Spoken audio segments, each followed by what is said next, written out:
सुको बुद्धानं पादो बुद्धं नमामि। सुखास धम्म देशना धम्मं नमामि। सुखासंगस सामगी समगानं तपो सुखो संघं नमामि। नमो तस्स भगवतो अरहतो सम्मा संबुद्धस्स। नमो तस्स भगवतो अरहतो सम्मा संबुद्धस्स। नमो तस्स भगवतो अरहतो सम्मा संबुद्धस्स।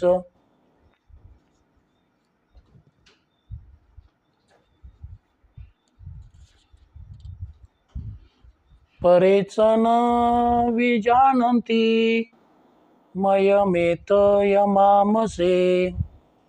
ये च तथ्य विजानन्ति ततो सम्मति मेधगा। अज्ञ लोग नहीं विचारते कि हम इस संसार में नहीं रहेंगे। जो विचारते हैं उन पंडितों का वैर शांत हो सकता है। नमो बुद्धाय। जय भीम। आज हम भगवान बुद्ध और उनका धम्म इस ग्रंथ का खंड 3 5वां भाग धम्म तभी सद्धम्म कहला सकता है जब वह प्रज्ञा की वृद्धि करेगा। इस भाग में आज हम देखेंगे पहला भाग, धम्म तभी सद्धम्म है जब वह सभी के लिए ज्ञान का द्वार खोल दे। ब्राह्मणी सिद्धांत था कि सभी ज्ञान प्राप्त नहीं कर सकते। यह अनिवार्य तौर पर चंद लोगों के लिए ही सीमित रहना चाहिए। उन्होंने केवल ब्राह्मणों, क्षत्रियों और वैश्यों के लिए ज्ञान प्राप्ति का द्वार खुला रखा, लेकिन इन 3 वर्गों के भी केवल पुरुष वर्ग के ही लिए ज्ञान प्राप्ति का द्वार खुला था। तमाम स्त्रियां, चाहे वह ब्राह्मण, क्षत्रिय, वैश्य वर्ग की ही क्यों न हो, और तमाम शूद्र पुरुष तथा स्त्रियां दोनों ज्ञान नहीं प्राप्त कर सकते। वे साक्षर तक नहीं हो सकते थे। भगवान बुद्ध ने ब्राह्मणों के इस अत्यंत निर्दयतापूर्ण सिद्धांत के विरुद्ध विद्रोह किया। उनका कहना था कि ज्ञान प्राप्ति का द्वार सभी के लिए खुला रखना चाहिए, पुरुषों के लिए भी और स्त्रियों के लिए भी।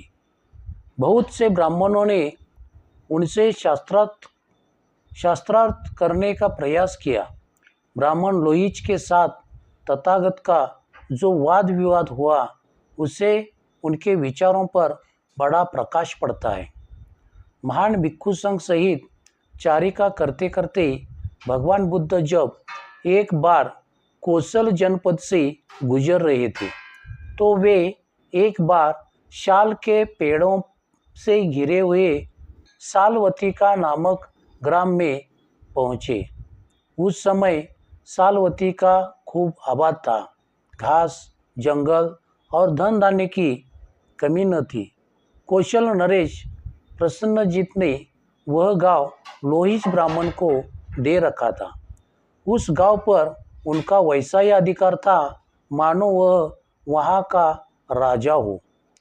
लोहिच ब्राह्मण का मत था कि यदि कोई श्रमण या ब्राह्मण विद्या प्राप्त कर ले तो उसे किसी स्त्री या शूद्र को उस विद्या का दान नहीं करना चाहिए, यही धर्म। तब लोहिच ब्राह्मण ने सुना कि तथागत सालवतिका में ठहरे हुए हैं। यह सुनकर उसने भेसिक नामक नायक को बुलाया और कहा, भले भेसिक, आ और जहाँ श्रमण गौतम ठहरे हैं जहाँ जा और जाकर उनका कुशल समाचार पूछ। तदनंतर भिक्षु संघ सहित तथागत को कल के भोजन के लिए लोहिच ब्राह्मण का निमंत्रण दिया। नाई ने कहा, बहुत अच्छा। लोहिच ब्राह्मण का कथन स्वीकार कर बेसिक नाई ने वही किया जो उसे करने के लिए कहा गया था। तथागत ने मौन रहकर उसकी प्रार्थना स्वीकार की। दूसरे दिन प्रातःकाल चीवर धारण कर पात्र चीवर ले भिक्षु संघ सहित तथागत साल्वती का पधारे। लोहिच ब्राह्मण ने बेसिक नाई को ही तथागत को लाने के लिए भेजा था। वह कदम ब कदम तथागत के पीछे पीछे चला आ रहा था। रास्ते में उसने तथागत को बताया कि लोहिच ब्राह्मण की यह मिथ्या दृष्टि है कि किसी स्त्री या शूद्र को विद्या नहीं देनी चाहिए।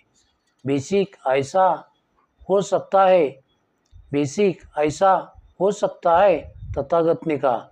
भगवान बुद्ध लोहिच ब्राह्मण के निवास स्थान पर पहुँचे और बीछे आसन पर बैठे।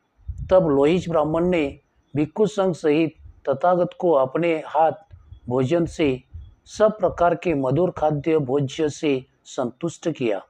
जब तथागत भोजन कर चुके और भोजनांतर उनके साथ तथा उनका पात्र भी धोया जा चुका, तो लोहिच ब्राह्मण एक नीचा आसन लेकर तथागत के पास बैठ गया। इस प्रकार बैठे हुए इस लोहिच ब्राह्मण से तथागत ने पूछा, ब्राह्मण, क्या यह सत्य है जैसा लोग कहते हैं कि तुम्हारा यह मत है कि स्त्रियों तथा शूद्रों को विद्या नहीं पढ़ानी चाहिए? लोहिच का उत्तर था, गौतम, ऐसा ही है। अच्छा लोहिच, अब तुम क्या सोचते हो? क्या तुम साल्वती के मालिक नहीं हो? गौतम, ऐसा ही है। लोहिच, अब उदाहरण के लिए समझो कि आदमी कहे लोहिच ब्राह्मण का साल्वतिका पर अधिकार है, उसे साल्वतिका से प्राप्त तमाम कर और साल्वतिका की समस्त उपज का आनंद लेना चाहिए, किसी दूसरे के लिए कुछ नहीं छोड़ना चाहिए।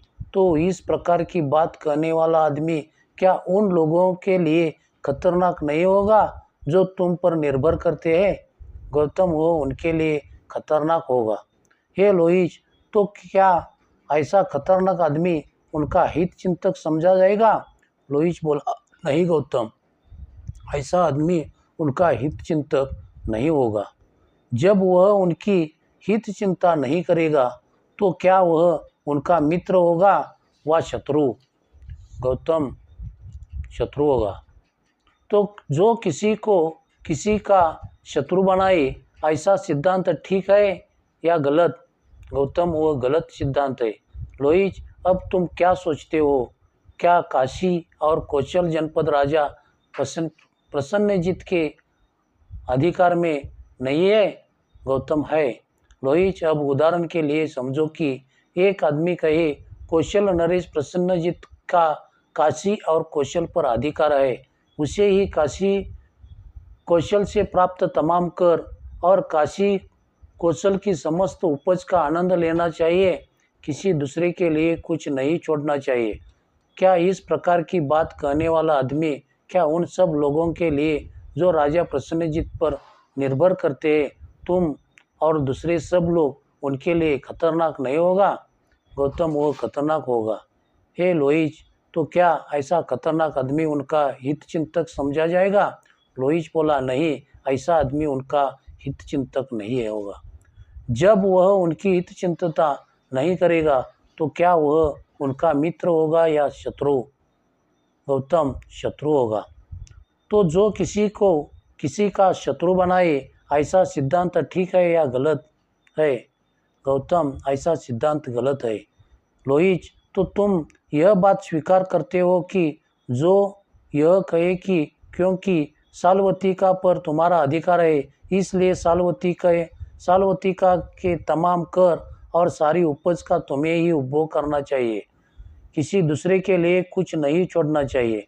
और जो यह कहे कि क्योंकि काशी कौशल जनपद पर राजा प्रसन्नजित का अधिकार है, इसलिए राजा प्रसन्नजित को ही काशी कौशल के तमाम कर और सारी उपज का उपभोग करना चाहिए, किसी दूसरे के लिए कुछ नहीं छोड़ना चाहिए। तो ऐसा आदमी उन सब लोगों के लिए जो तुम पर निर्भर करते हैं, अथवा उन सब लोगों के लिए जो तुम्हारे सहित कौशल नरेश प्रसन्नजीत पर निर्भर करते हैं, खतरनाक नहीं होगा। जो दूसरों के लिए खतरनाक होंगे वे उनके हित चिंतक नहीं हो सकते, वे उनके शत्रु हो सकते। और जो सिद्धांत किन्हीं को किसी को शत्रु बनाए वह गलत सिद्धांत है। तो लोहिच, जो आदमी यह कहता है कि स्त्रियों और शूद्रों को विद्या नहीं देनी चाहिए, वह आदमी भी उस आदमी के ही समान है। इसी प्रकार ऐसा आदमी उन दूसरों के पथ में रोड़े अटकाने वाला होगा और उनका हित चिंतक नहीं होगा। इसी प्रकार ऐसा आदमी उनका हित चिंतक ने उन्हें होने के कारण उनका शत्रु हो जाएगा। और जो सिद्धांत किसी को किसी का शत्रु बनाए, यह गलत सिद्धांत है। धम्म तभी सद्धम्म है जब वह यह भी शिक्षा देता है कि केवल विद्वान होना पर्याप्त नहीं, इससे आदमी पंडितापन की ओर अग्रसर हो सकता है। एक बार जब भगवान बुद्ध कौसंबी के सुस्वर विहार में ठहरे हुए एकत्रित लोगों को उपदेश दे रहे थे, उस समय वही कौसंबी में एक सन्यासी रहता था। उस सन्यासी को अभिमान था कि उस जैसा शास्त्रों का जानकार कोई नहीं, क्योंकि वह किसी दूसरे को शास्त्रार्थ करने में अपने जैसा नहीं समझता था। इसीलिए वह सन्यासी जहाँ कहाँ जाता था अपने साथ एक जलती हुई मशाल लेकर जाता था। एक दिन किसी नगर के साधारण आदमी ने उसके इस विचित्र आचरण का कारण पूछा। उसका उत्तर था, संसार में इतना अधिक अंधकार है, लोग इतने अधिक पथभ्रष्ट है कि मैं जहाँ तक उन्हें रास्ता दिखा सकता हूँ वहाँ तक रास्ता दिखाने के लिए यह मशाल साथ लिए घूमता हूँ। तथागत ने यह सुना तो उस सन्यासी को संबोधित किया, अरे यह मशाल किस मतलब के लिए है? यह मशाल लिए तुम कहाँ घूमते हो? सन्यासी ने उत्तर दिया, सभी आदमी अज्ञान और अंधकार से इतने घिरे हुए हैं कि मैं उन्हें रास्ता दिखाने के लिए यह मशाल लिए फिरता हूँ। तब भगवान बुद्ध ने उसे पूछा, तो क्या धर्म ग्रंथों में जिन 4 प्रकार की विद्याओं जैसे शब्द विद्या, नक्षत्र विद्या, राज विद्या तथा युद्ध विद्या का उल्लेख है, तुम उन सबके जानकार हो? सन्यासी को मजबूर होकर यह मानना पड़ा कि उसे इनकी जानकारी नहीं है। उसने अपनी मशाल फेंक दी। तब भगवान बुद्ध ने कहा, यदि कोई आदमी चाहे ज्ञानी हो और चाहे अज्ञानी दूसरों को मूर्ख समझकर उनसे घृणा करता है, तो वह उस अंधे की तरह ही है जो स्वयं अंधा होकर दूसरों को मशाल दिखाता फिरता है। धम्म तभी सद्धम्म है जब वह सिखाता है कि जिस चीज़ की आवश्यकता है वह प्रज्ञा है। ब्राह्मण विद्या को ही बहुत बड़ी बात समझते थे। आदमी चाहे सिलवान हो और चाहे न हो, किंतु यदि वह विद्वान है तो उनकी दृष्टि में वह पूज्य था। उन्होंने कहा है कि राजा तो अपने देश में ही पूजा जाता है, किंतु विद्वान सर्वत्र पूजित होता है। इसका मतलब था कि विद्वान राजा से बढ़कर है। तथागत ने प्रज्ञा को विद्या से भिन्न वस्तु माना है। कहा जा सकता है कि ब्राह्मणों ने भी प्रज्ञा और विद्या को एक नहीं माना। यह सही हो सकता है, किंतु भगवान बुद्ध की प्रज्ञा की कल्पना में और ब्राह्मणों की प्रज्ञा की कल्पना में जमीन आसमान का अंतर है। तथागत ने अंगुत्तर निकाय में आए अपने एक प्रवचन में इस भेद को बहुत अच्छी तरह स्पष्ट किया है। एक बार तथागत भगवान बुद्ध राजगृह के समीप वेणु वनाराम के कलंद की निवाप में ठहरे हुए थे। उस समय मगध का एक बड़ा अमात्य वसाकार ब्राह्मण भगवान बुद्ध के दर्शनार्थ आया। कुशल क्षम पूछ चुकने पर वह जाकर एक ओर बैठ गया। एक ओर बैठकर वसाकार ब्राह्मण ने भगवान बुद्ध को कहा, श्रीमान गौतम, यदि किसी आदमी में ये 4 गुण है तो हम उसे बड़ा विद्वान समझते हैं, बड़ा आदमी मानते हैं। कौन से है वे 4 गुण? श्रीमान गौतम, वह ज्ञानी होता है जो कुछ वह सुनता है, सुनते ही वह उसके अर्थ को जानता है। वह कह सकता है कि इस कथन का यह अर्थ है। उसकी स्मरण शक्ति अच्छी होती है। वह बहुत पुरानी कही गई या गई बात को याद रख सकता है। वह अपने गृहस्थी के कार्यों में कुशल होता है। वह यह जानता है कि क्या करना योग्य होगा, क्या व्यवस्था उचित होगी। श्रीमान गौतम, यदि किसी आदमी में ये 4 गुण है तो हम उसे बड़ा विद्वान समझते हैं, बड़ा आदमी मानते हैं। अब हे श्रीमान गौतम, यदि आप मेरे कथन का समर्थन करना योग्य समझे तो समर्थन करे, खंडन करना योग्य समझे तो खंडन करे। हे ब्राह्मण, मैं न तुम्हारा समर्थन करता हूँ और न विरोध करता हूँ। ये उस आदमी का बड़ा विद्वान समझता हूँ, उस आदमी को बड़ा विद्वान समझता हूँ जिसे में ये 4 गुण है, जो कि तुम्हारे बताए 4 गुणों से सर्वथा भिन्न है। हे ब्राह्मण, एक आदमी बहुत जनों के हित के लिए होता है, बहुत जनों के कल्याण के लिए होता है।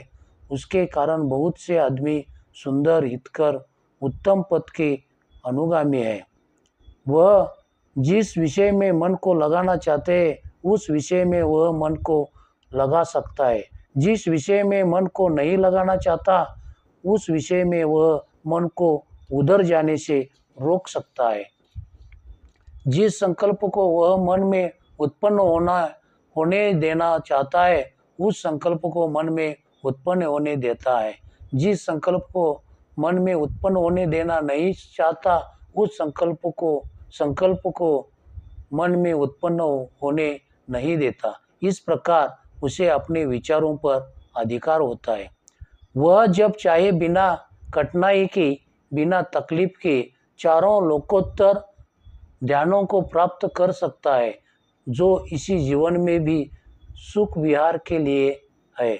और हे ब्राह्मण, वह इसी जन्म में आश्रमों का क्षय कर आश्रमों क्षय ज्ञान को प्राप्त हो, आश्रमों क्षय ज्ञान को प्राप्त हो, चित्त की विमुक्ति को प्राप्त करता है। प्रज्ञा द्वारा विमुक्ति को प्राप्त कर वह उसमें विहार करता है। इसीलिए हे ब्राह्मण, न मैं तुम्हारा समर्थन करता हूँ और न विरोध करता हूँ। मैं उस आदमी को बड़ा विद्वान आदमी समझता हूँ, मैं उस आदमी को बड़ा आदमी समझता हूँ जिसमें कि ये 4 गुण हो, जो तुम्हारी बताई गुणों से सर्वथा भिन्न है। श्रमण गौतम, यह अद्भुत है। श्रमण गौतम, यह अद्भुत है। आपने यह कितनी सुंदर व्याख्या की। मैं स्वयं समझता हूँ कि श्रमण गौतम में ये 4 गुण है। श्रमण गौतम बहुत जनों का हित करने में रत है। श्रमण गौतम बहुत जनों के लिए में रत है। श्रमण गौतम द्वारा बहुत से आदमी सुंदर, हितकर, श्रेष्ठ मार्ग में प्रतिष्ठित हुए हैं। श्रमण गौतम जिस विषय में अपने मन को लगाना चाहते हैं उस विषय में मन को लगा सकते हैं। इस प्रकार श्रमण गौतम को अपने विचारों पर अधिकार होता है। निश्चय से श्रमण गौतम जब चाहे बिना कठिनाई के, बिना तकलीफ के चारों ध्यानों को निश्चय से श्रमण गौतम इसी जन्म में आश्रमों को क्षय कर आश्रमों के क्षय ज्ञान को प्राप्त हो, चित्त की विमुक्ति को प्राप्त करते हैं। प्रज्ञा द्वारा विमुक्ति को इस प्राप्त कर वह इसमें विहार करते हैं।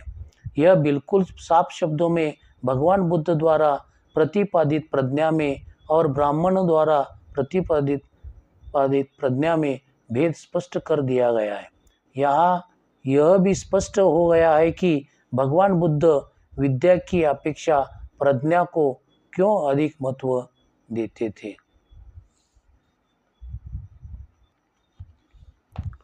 सब पाप स करणं कुशल स उपसंपदा सचित परियोदपनं एतं बुद्धानं शासनं धम्मं चरे सुचरितं नतं दुचरितं चरे धम्मचारी सुखं सेति अस्मिन् लोके परिमिच न तावता धम्मधरो यावता बहुभासति योच्यपंपि सुतवान धम्मं कायेन पश्यति सवे धम्मधरो होति यो धम्मं न पमज्जति नथि मे शरणं अयं बुद्धो मे शरणं वरं एतेन सच्च वचेन होतु मे जय मंगलं नथि मे शरणं अयं धम्मो मे शरणं वरं एतेन सच्च वचेन होतु मे जय मंगलं